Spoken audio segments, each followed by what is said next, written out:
संजय जी, क्या विपक्ष में नेतृत्व, भरोसेमंद नेतृत्व की कमी से भी ज्यादा महंगाई, बेरोजगारी और जो वो कह रहे हैं कि नफरत है समाज में बढ़ता हुआ, ये सब फैक्टर बन सकता है जो विपक्ष को फायदा पहुंचाएगा? जो उनकी तमाम दलीलें हैं संजय जी की, उसमें आपको दम दिखता है? ये एक एक यहां पे कमेंट ले लूं, फिर गौरव जी जवाब दीजिएगा। देखिए, ये सब दलीलें दे सकते हैं।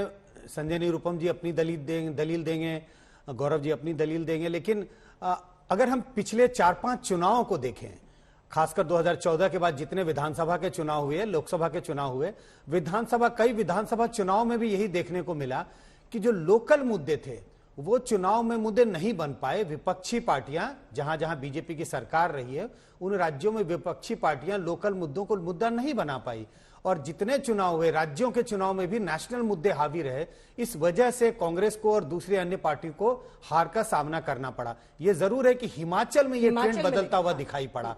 अब यह नहीं कहा जा सकता कि क्या यह ट्रेंड आने वाले अगले साल जो 9 राज्यों में चुनाव हैं, क्या यही ट्रेंड उनमें बरकरार रहेगा, या वो ट्रेंड बरकरार रहेगा जो हमें दूसरे राज्यों में देखने को मिला। अभी हाल ही में, या हम यूपी की बात कर लें, उत्तराखंड की बात करें, गोवा की बात करें, पंजाब और मणिपुर की बात करें, ये सारे ऐसे राज्य हैं अंजना जी जहां पर लोकल मुद्दे थे और यही सब मुद्दे ज्वलंत थे, बेरोजगारी, महंगाई।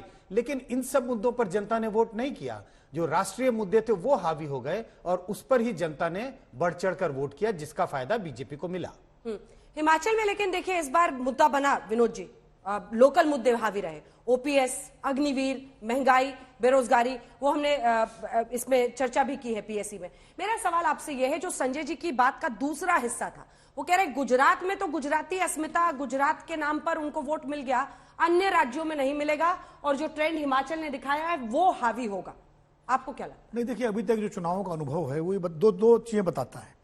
एक तो ये सही है कि राष्ट्रीय स्तर पर जब चुनाव हुए हैं, 2 चुनाव हुए हैं 14 और 19 के, तो निश्चित रूप से नरेंद्र मोदी जी का करिश्मा काम करता है और उसमें राष्ट्रीय मुद्दे काम करते हैं, जिसमें बीजेपी बाजी मार ले जाती है।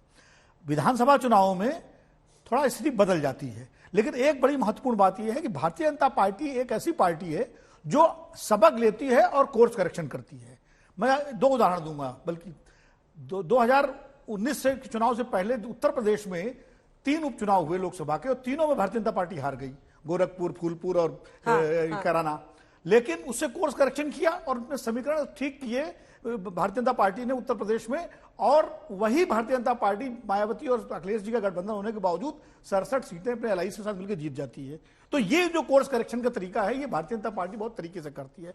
दूसरा उदाहरण आपका देख लीजिए, ये बिहार का देख लीजिए। 2015 में थंपिंग मेजोरिटी से महागठबंधन जीता, लेकिन 2016 तक कोर्स करेक्शन करके नीतीश कुमार को अपने साथ ले लिया भारतीय जनता पार्टी ने, और 2019 में बीजेपी ने, गठबंधन ने स्वीप किया बिहार में। तो ये जो समीकरणों वाला कोर्स करेक्शन है, भारतीय जनता पार्टी सबक लेकर के कोर्स करेक्शन करती है, और कांग्रेस और वो जो है जैसे जीत उनको मिलती है तो गदगद हो जाते हैं। जैसे छत्तीसगढ़ में, मध्य प्रदेश में, राजस्थान में गदगद भाव से 2018 की जीत के बाद वो 2019 में गए और नतीजा सामने रहा। ये फर्क है भाजपा की कार्यशैली में और विपक्ष की कार्यशैली में। विपक्ष अपनी जीत से गदगद हो जाता है, भारतीय जनता पार्टी जीत के बावजूद सबक लेती है। गुजरात में 2017 में 99 सीटें आई, जीत गई थी, लेकिन पूरा कोर्स करेक्शन करके मोदी जी ने और बीजेपी ने 156 सीटों का समीकरण बना लिया और ले गए। तो ये एक फर्क है। और दूसरी बात मैं कहूंगा कि मुद्दे अगर तरीके से, कारगर तरीके से उठाए जाएं तो कई बार वो चेहरे पर भारी पड़ते हैं। हिमाचल इसका उदाहरण है, वहां कोई चेहरा नहीं था कांग्रेस के पास, लेकिन मुद्दों को उन्होंने तरीके से उठाया और उसका पॉलिटिकल एक तरह से कारगर रूप से उन्होंने राजनीतिक मुद्दा बनाया, उसका फायदा मिला। अगर मुद्दे उठा ले गए जनता के बीच में, जैसे उत्तर प्रदेश में अखिलेश जी नहीं कर पाए, वो चीज जो मुद्दे थे वो शायद उस तरह से नहीं उठा पाई समाजवादी पार्टी, और व्यक्ति पर केंद्रित हो गई, और योगी बनाम अखिलेश हो गया चुनाव। हिमाचल में चुनाव मोदी बनाम राहुल गांधी नहीं था, वहां इसलिए चुनाव जो है वहां कांग्रेस जीत जाती है। जहां चेहरा बनाम चेहरा चुनाव होगा तो वहां मोदी जी का चेहरा अभी तक भारी पड़ता है और भारी पड़ेगा। इसलिए मुद्दे बनाम चेहरे अगर चुनाव होंगे तो भारतीय जनता पार्टी को जरूर एक मुकाबला करना पड़ेगा। मुद्दा बनाम चेहरा अगर चुनाव हो गया तो आप मुश्किल में आ सकते हैं। गौरव भाटिया जी और संजय जी की दोनों ही बातों का जवाब दीजिए। वो कह रहे हैं गुजरात में तो गुजरात के हैं इसलिए उनको गृह राज्य होने का इस बार फायदा मिला है, हिमाचल वाला ट्रेंड 24 में हावी रहेगा, बेरोजगारी, महंगाई, तमाम जो मुद्दे हैं वो आपको परेशान कर सकते हैं, और वो कह रहे हैं कि गुजरात के बाहर उतने वोट नहीं मिलेंगे। देखिए, पहले मुद्दे की ही बात कर लेते हैं। अब सबसे बड़ी बात है बेरोजगारी और महंगाई। अंजना जी, आप कवर कर रही थी, गुजरात में भी तो उठा ही रहे थे ये मुद्दा। तो मैं समझता हूं 2019 का भी अगर आप चुनाव देखें तो भी महंगाई, बेरोजगारी, राफेल, ये सब मुद्दे उठाए थे। जनता ने श्री नरेंद्र मोदी जी में अपना विश्वास व्यक्त किया। दूसरी बात, अगर मुद्दों पे ही बात करनी है तो फिर औकात दिखा देंगे, रावण, ये क्या था? तो विपक्ष को भी सोचना चाहिए कि जितना आप मोदी जी को गाली देते हैं, नुकसान आपका होता है।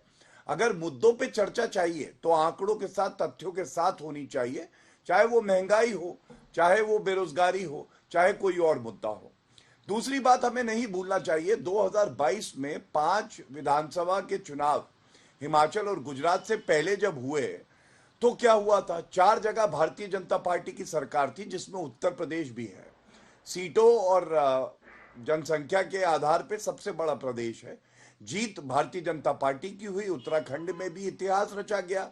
हम गोवा में भी आए, मणिपुर में भी आए। एक प्रदेश कांग्रेस पार्टी के पास था, पंजाब में बुरी हार हुई। देखिए अंजना जी, बात जीत और हार की नहीं है। बात क्या है मैं आपको बताता हूं। अगर गुजरात में देखें तो हमारी ऐतिहासिक जीत हुई है। वहां पे कांग्रेस की केवल 17 सीटें आई हैं, 182 में 17। हिमाचल में 68 सीटें हैं कुल मिला के, वहां पे हमारी 25 आई हैं। और सीटों का वितरण जो हुआ, प्रत्याशी जो चुने गए, उसका भी आत्मचिंतन किया जाएगा। लेकिन मैं कहना यह चाह रहा हूं कि जो जमानत जब्त हो रही है, कांग्रेस की एमसीडी में 188 जगह जमानत जब्त हुई, गुजरात में 44 जगह जमानत जब्त हुई। यह संदेश देता है कि आज जनता विपक्ष की भूमिका में भी कांग्रेस पार्टी को नहीं देखता है, और एक नई नवेली पार्टी आती है, वो इनके पैरों के नीचे से जमीन खिसका देती है। तीसरी बात मैं जो कहना चाहता हूं वो ये कहना चाहता हूं, इन्होंने कहा अगर नेशनल सिक्योरिटी, राष्ट्रीय सुरक्षा का मुद्दा क्रिएट नहीं किया गया।